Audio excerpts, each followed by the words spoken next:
होगा वो जब मेरे करीब आएगी मेरी।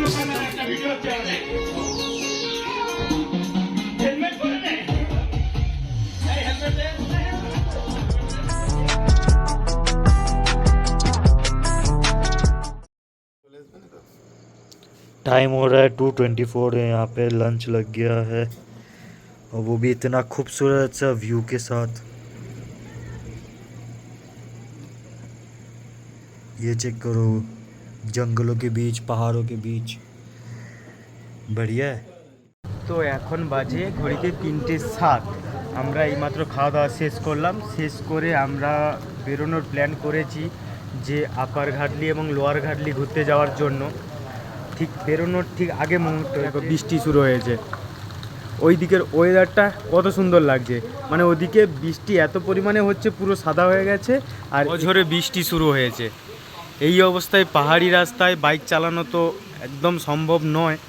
তো আমরা ওয়েট করছি বেরোনোর আগে পর্যন্ত, বৃষ্টি না থামা পর্যন্ত তো আমরা আজকে আর বেরোতে পারবো বলে মনে হচ্ছে না। 4টে বাজে, বৃষ্টি থেমে গেছে।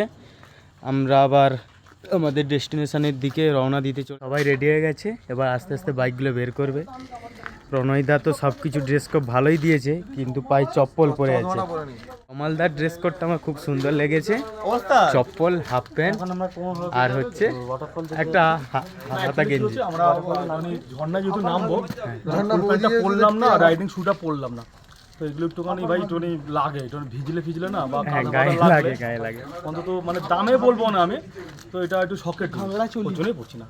এখন আবার রওনা দিচ্ছি, ওয়াটারফলস দেখি আবার কখন ফিরতে পারি, কারণ পাহাড়ি এলাকায় তো তাড়াতাড়ি সন্ধ্যা হয়ে যায়।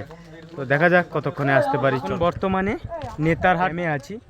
দেখার মতো ড্যাম, ছোট একটা ড্যাম, খুব একটা যে বড় তাও বলবো না, কিন্তু খুব সুন্দর, জলটাও খুব সুন্দর। আর 4-5টা বোট আছে যেগুলোতে তোমরা বোটিং করতে পারবে। আমাদেরকে দেখাই, এই দেখো, খুব বেশি বড় নয়, এইখান থেকে শুরু করে এইখানটা শেষ।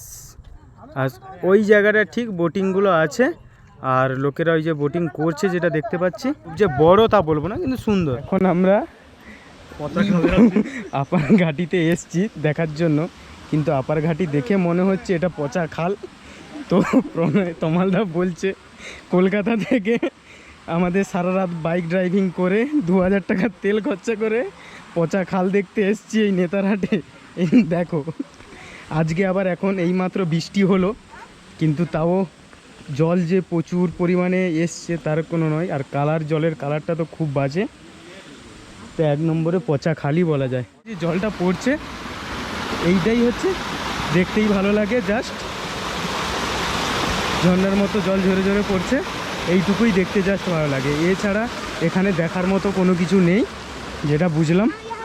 এরপরে লোয়ার ঘাটিতে কিছু যদি থাকে গিয়ে আমরা দেখতে পাবো, কিন্তু আপার ঘাটি এতটা খাস জায়গা নয় যতটা লোকের মুখে শুনেছিলাম। আর লোয়ার ঘাটির দিকে যাই, ওখানে কেমন কি ভিউ পাওয়া যায় দেখা যাক। কিন্তু একটা জিনিস ভালো বলতে পারবো, এখানকার যে বন জঙ্গল সেইটা খুব সুন্দর। এই দেখো, এখানকার বন জঙ্গল খুবই সুন্দর,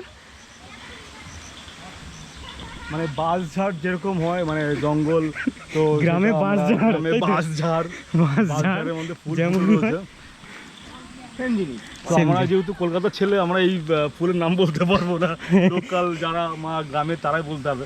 তো অ্যাকচুয়ালি মানে এই ফুলটা দেখো, পচা খালের সুন্দর, তো ফুলটা দেখতে কিন্তু খুব সুন্দর, কিন্তু নাম জানি না। হ্যাঁ, নামটা জানি না। আচ্ছা, তো দেখতে ভালো লাগছে। এই যে বড় ব্যাপার যে পচা খালের কাছে যে আমরা যে একটা ফুল ভালো পেয়েছি, এটাই বড় ব্যাপার। এতে 2000 টাকা শোধ। তো কলকাতা থেকে আমার এসে এটার জন্যই তো, আবার হ্যাঁ, এইটাই তো অ্যাচিভমেন্ট। পচা খাল হলেও আমরা ঝর্ণা দেখতে পেয়েছি, ঝর্ণা, পচা জলের ঝর্ণা, জল পড়ছে সেটা দেখতে পেয়েছি, তো কিছু করার নেই। তোমরা কোথা থেকে এসছো দাদা? হাওড়া ডিস্ট্রিক্টে। ও, ওটা দেখি জায়গা, এই তো হাওড়া ছিল তো। ওদের বাগনান, আমার কলকাতা। আমরা কালকে রাতে বেরিয়েছি 1টার দিক করে, আজকে এই 11টা নাগাদ। হ্যাঁ, বাইক নিয়ে 8 জন আমরা এসেছি। চলো মেবি আমরা যাই, আমাদের বাড়ি মুন্সিহাট আমতার কাছে। আচ্ছা আমতা হ্যাঁ আমতা আমরা তো ওখানেই থাকি বাগনানে, সানফ্লাওয়ার হসপিটাল আছে হ্যাঁ ওখানেই কাজ করি আমি। টাটা থেকে যাই হোক আমরা পচাখাল দেখতে এসে আমাদের বাড়ির পাশে কিছু লোকজনের সঙ্গে দেখা হলো।